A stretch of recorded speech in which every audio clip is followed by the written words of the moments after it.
할렐루야. 오늘도 새날을 주신 하나님을 찬양합니다. 오늘도 말씀으로 시작하는 이 하루, 말씀 충만, 은혜 충만, 성령 충만한 하루가 되시기를 주님의 이름으로 축원합니다. 자, 오늘은 스바냐 2장 말씀인데요. 1절로 3절까지만 봉독해 드립니다. 하나님의 말씀을 경청하시기 바랍니다. 수치를 모르는 백성아, 모일지어다 모일지어다. 명령이 시행되어 날이 겨같이 지나가기 전, 여호와의 진노가 너희에게 내리기 전, 여호와의 분노의 날이 너희에게 이르기 전에 그리할지어다. 여호와의 규례를 지키는 세상의 모든 겸손한 자들아, 너희는 여호와를 찾으며 공의와 겸손을 구하라. 너희가 혹시 여호와의 분노의 날에 숨김을 얻으리라. 아멘. 오늘도 이 말씀을 통해 우리에게 주시는 하나님의 음성을 듣게 되기를 바랍니다. 지난 시간에 여호와를 배반하고 따르지 않으며 여호와를 찾지도 않는 이 백성들을 멸절하시는 날에 대해 스바냐 선지자가 예언을 했는데요. 바로 그날은 여호와의 날이라 했습니다. 이 날의 특징은 분노의 날이고 환난의 날이고 전쟁의 날이고 흑암의 날입니다.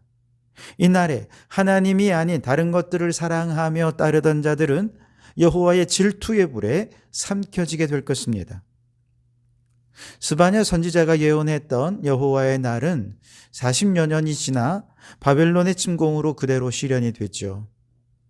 이 땅에서 역사 속에서 경험된 여호와의 날은 정말 끔찍한 날이었습니다. 성은 회파되고 성전은 무너지고 사람들은 피 흘리고 죽고 겨우겨우 살아남은 자들은 다 포로가 되어 바벨론으로 끌려가게 됐죠. 이 땅에서 경험하는 지옥이었습니다. 그리고 그와 같은 여호와의 날이 종말에 다시 한번 실현될 터인데, 바로 그 마지막 심판을 통해 우리가 보게 되는 것도 역시 지옥입니다. 지옥은 모두가 울부짖고 탄식하고 고통 중에 신음하는 소리로 가득한 곳입니다. 사람들은 뒤늦게 후회하겠죠. 내가 이 지옥이 있는 줄 알았으면 예수님을 좀 믿어둘 걸. 이런 고통의 장소가 있는 줄 알았다면 미리 회개해 둘 걸. 이런 죄의 심판이 있는 줄 알았다면 죄를 짓지 말 걸. 그렇게 기회가 다 지나간 것에 대해 뒤늦게 후회하는 곳이 바로 지옥인 것이죠.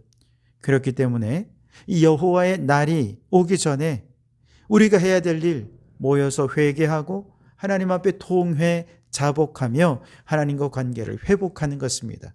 그래서 오늘 2장에서 스바냐 선지자는 백성들을 향해 아주 간곡하게 요청합니다. 1절에 수치를 모르는 백성아, 모일지어다 모일지어다 그랬습니다.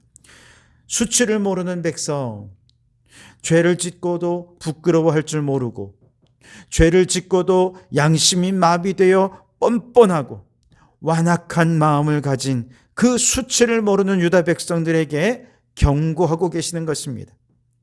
그런데 이 수치라고 하는 단어의 원어적인 의미는 사모하다, 갈망하다라는 뜻이 있습니다. 다시 말해 수치를 모르는 백성이래. 죄를 짓고도 왜 이렇게 부끄러워할 줄 모르고 뻔뻔하냐? 그 이유는 하나님을 사모하지도 갈망하지도 않기 때문에 그렇다는 것이죠. 그래서 지난 1장 6절에서 이 유다 백성들을 향해서 여호와를 배반하고 따르지도 않고 여호와를 찾지도 않고 구하지도 않는 자들이다, 그렇게 말씀하지 않았습니까? 여러분, 그렇다면 왜 이들이 여호와를 사모하지도 않고 갈망하지도 않게 된 것일까요? 그것은 하나님을 관계적 존재로 보기보다 나의 필요를 채우는 존재로만 생각했기 때문에 그렇습니다.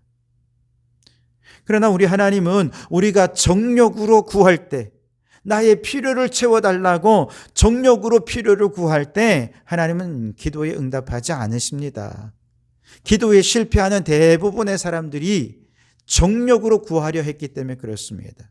야고보서 말씀이 그것을 증거하고 있지 않습니까? 다만 하나님은 우리에게 모든 것을 채워주시는 분이십니다. 모든 것을 더하시는 분이에요. 언제 그렇습니까? 하나님의 뜻에, 하나님의 방법으로 넘치도록 채워주시는 거예요. 우리가 먼저 하나님의 나라와 그의 의를 구할 때 말이죠. 그렇기 때문에 사람들은 당장 자신의 정욕을 따라 필요를 채워줄 수 있는 또 다른 신들, 또 다른 존재를 찾아서 우상을 숭배하게 되죠. 그러다 보니 하나님을 찾지도 않고 구하지도 않고 하나님을 배반하게 되더라는 것입니다. 여러분, 우리 하나님은 필요를 채우시는 분이 아닙니다. 물론 필요를 채워주시지만 필요를 채워주시기 위해 존재하는 것이 아니라 우리와 관계 맺기 위해 존재하시는 분이십니다. 사랑의 관계 안에서 인격적인 관계로 주님을 만나고 그 관계 안에서 주님과 사랑의 교제를 나누고 그 사랑의 교제 안에서 그 큰 신뢰와 존경과 사랑 속에서 주님은 말씀하시고 우리는 아멘으로 순종하고 그러면서 하나님의 뜻을 이루어가고 사랑으로 기뻐하고 우리 안에 하나님의 나라가 이루어지는 과정에 감사가 넘치고 기쁨이 가득하게 되는 것이죠. 그래서 하나님을 그저 필요를 채워줄 존재로만 생각하고 필요 없으면 찾지도 않는 이 수치를 모르는 백성들, 그들을 향해 뭐라고 말씀하십니까? 모일지어다 라고 말씀하시죠. 무슨 뜻입니까? 어서 늦기 전에 모여 하나님을 필요로만 생각했던, 그러면서 배신하고 찾지 않고 따르지도 않았던 우리의 죄를 회개하라는 것입니다. 그리고 더 나아가 하나님과의 온전한 관계를 함께 회복하라라고 하는 말씀인 것이죠. 자, 여러분, 오늘 우리는 어떻습니까?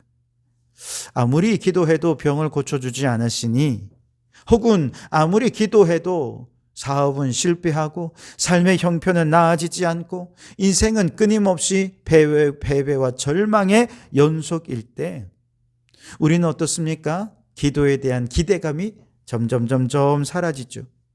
아유, 기도해도 소용이 없더만, 아무리 안수기도도 받아도 병도 고치지 않더만.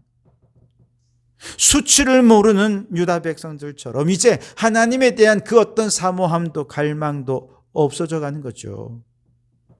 바로 그런 우리들을 향해 주님 말씀하시는 거예요. 모일지어다. 함께 모여서 하나님과의 관계를 회복할지어다.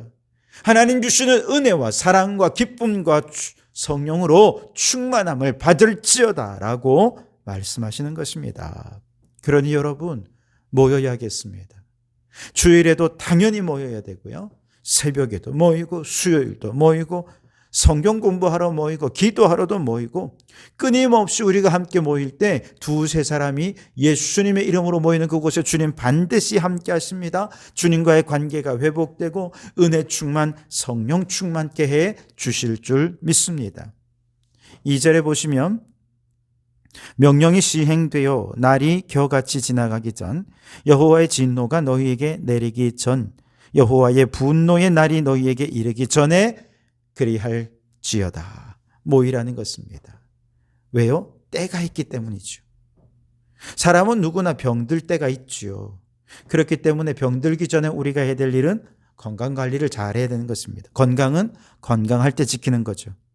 병들고 난 다음에 뒤늦게 건강관리를 위해 운동을 시작할 수도 있고 식이조절을 통해 병이 회복될 수도 있습니다만, 그건 정말 하나님의 은혜죠.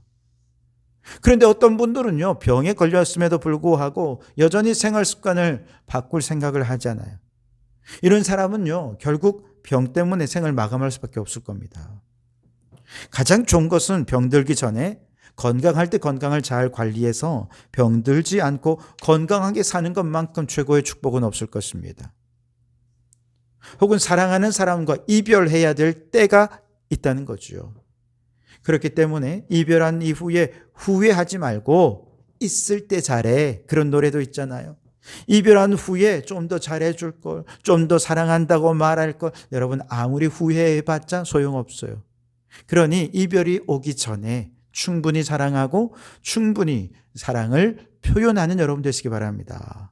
마찬가지로 우리의 영혼이 하나님의 심판대 앞에 설 때가 있습니다. 누구나 한 번은 죽는 것은 반드시 하나님께 정하신 것이고 죽음 이후에는 하나님의 심판이 있기 때문이죠. 요한계시록 20장에 보면 그 하나님의 심판대 앞에 가본 사람들이 가본 요한이 환상 중에 그 모습을 보고 심판대 앞에서 보는 것을 우리에게 전해 주었는데요. 그 심판대에 두 가지 책이 있다는 거예요. 하나는 생명책이고 또 다른 책이 하나가 더 있는데 그 다른 책에는 인간의 행위가 적혀 있기 때문에 우리는 보통 그걸 행위책이라 그렇게 표현합니다. 생명책에 이름이 기록되어 있지 못한 사람들은 다 심판받게 될 거예요. 요한계시록 20장 15절에 누구든지 생명책에 기록되지 못한 자는 불못에 던져지더라. 심판이죠. 지옥입니다. 그리고 또 다른 책에 기록된 행위책의 기록에 따라서 사람들이 심판을 받고 책망을 받기도 하지만 또 어떤 분은 상급을 받기도 합니다. 중요한 것은 죽고 난 다음에 그 생명책의 이름이 기록되지 않았다라고 했을 때 뒤늦게 후회하는 거 소용없다는 거예요.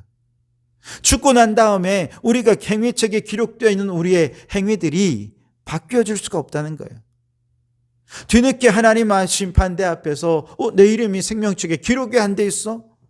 이걸 발견한 순간 아마 우리는 사색이 된 채로 불못에 던져지고 말 것입니다. 그렇기 때문에 우리는 죽기 전에 생명책의 이름이 기록되는 것, 그 어떤 것보다 중요한 일이죠. 그렇다면 어떤 사람의 생명책의 이름이 기록되느냐? 예수님을 믿는 자. 우리가 예수님을 온전히 믿을 때 그 믿는 자의 이름이 생명책에 기록되는 것이죠. 인간의 공로와 선행은 행위책에 기록이 되어서 상급을 받는 자료가 됩니다. 오직 믿음만이 생명책의 이름을 기록하는 유일한 하나님의 방법이 됩니다. 그래서 여러분, 지금 이 땅에서 우리가 아직 생명을 가지고 있다라고 하는 것은 구원받을 기회가 남아 있다는 것을 뜻합니다. 하나님을 사모하며 갈망하며 하나님의 뜻대로 살아갈 기회가 남아 있다는 것이지요.